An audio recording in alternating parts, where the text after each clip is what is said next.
I was blessed to grow up in a wonderful Christian family, and my dad was a pastor for many years. For part of my life, he was also a seminary professor.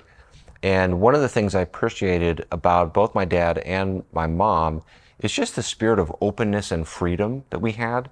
So I remember just, when I was curious about something, feeling the freedom to ask my dad questions. And part of what I think created that sense of freedom was there isn't a pressure, like you have to believe just this, just like me on every single particular, or you have to have all the answers. But there's just this wonderful sense of intellectual freedom. And that's something I try to replicate with my kids is to, I put it like this, is I want them to hear the best objections to Christianity from me as their dad before they'll hear them out there so that I can help walk them through that.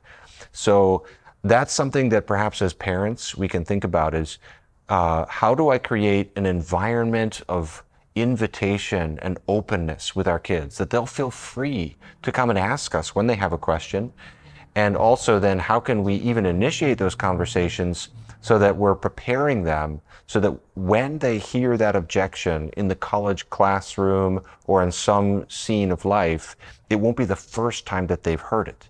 I really think, we hear so much about how some people lose their faith when they go off to college. It's a common experience. And we think a lot about why does that happen? What do we do about that? I really do think one basic tool is simply catechizing, which means teaching our children about apologetics before they leave the home. And it's just like anything else. If you've never heard smart objections to your faith before you are outside of the home, it can be a little more overwhelming. But if that's just been a part of your life, you're just constantly thinking about things and considering objections, then you're better prepared for that when you hear that in a more foreign context.